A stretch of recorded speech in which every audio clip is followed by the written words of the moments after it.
A Koala in the Coalmine, reading 3.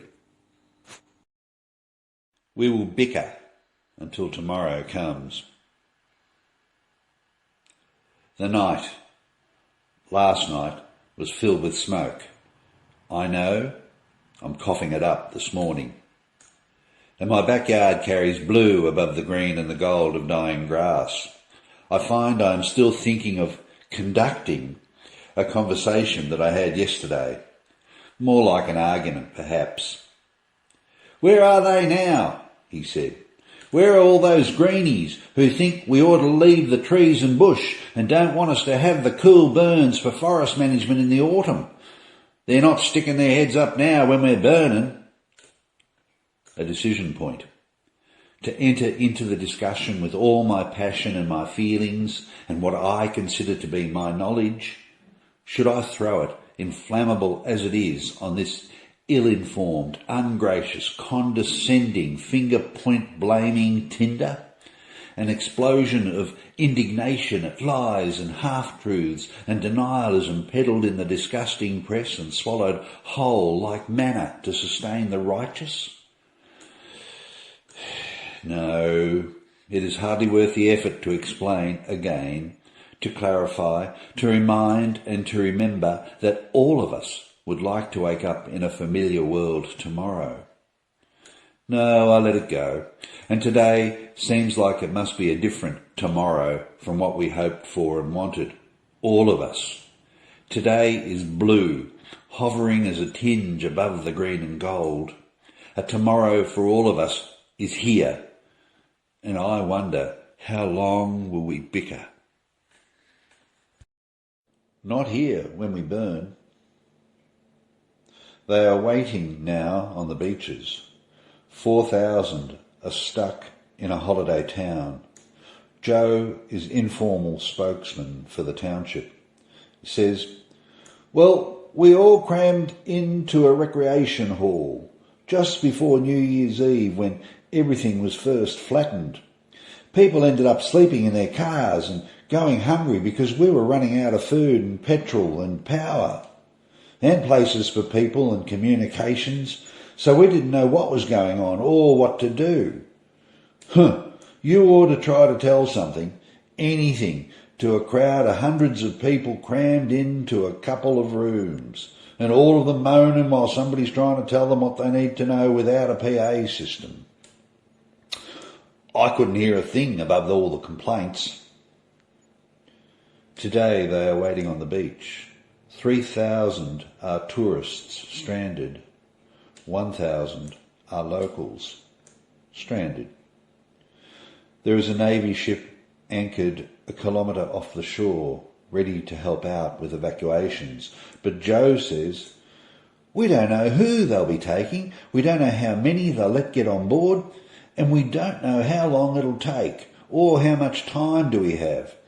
We hear that the weather will turn bad again by tomorrow, so none of us know if we'll survive. And all they can say is that they need to work it out." And I suppose that's true. Yes, I know that is true, but the weather is not, the weather's just a bastard like it's never been before, and I don't give a damn about the reasons or the cause. The weather is not on our side, not anymore, and I don't want to be here when we burn. Nobody wants to be here when we burn. Please, if we all shed one small tear for every little animal, that would be beyond 500 million tears so far. And if we all had another small weep for the demise of all the eucalypts, the world would have another ocean, I believe. Cry another ocean, if you please. Bitter. Wake up to grey smoke outside my window. The only colour, red, is in the pictures of fire that haunt my telephone screen. The birds are all singing, so I guess they haven't heard the official news. We are catastrophe now, a declared disaster, and all the messages coming in advise that we should run, but I'm not sure that anywhere is better than anywhere else.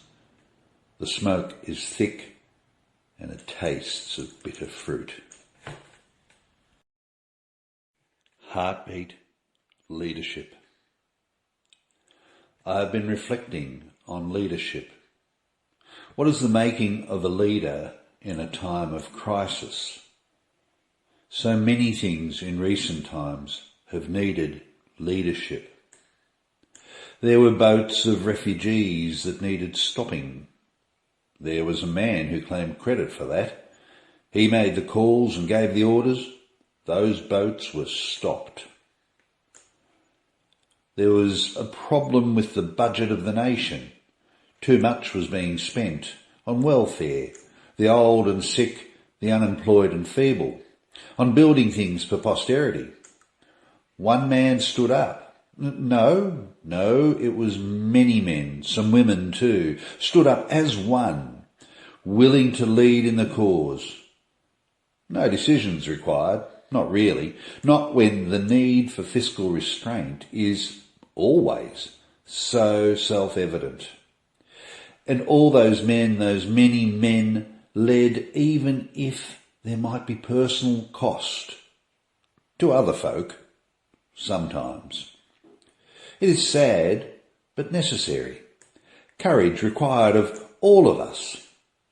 For this is a matter of highest faith, and budget surplus must be achieved. There was a matter of threat to the foundations of our nation. Old ways considered not good enough anymore. There was a man who stood up in the Parliament, waved a piece of coal to demonstrate there could be no change to the old ways. His leadership would ensure that it stayed so.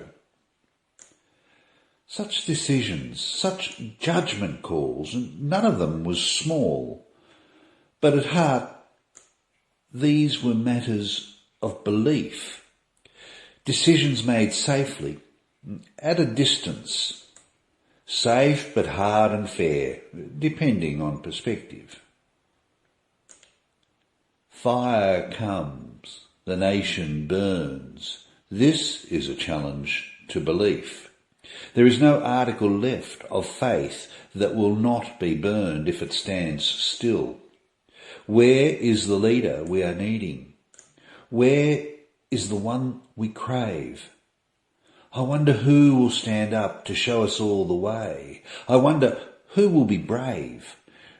Will faith sustain them, or will they be listeners to the sound of their own hearts? A leader listening to the sound of all our hearts.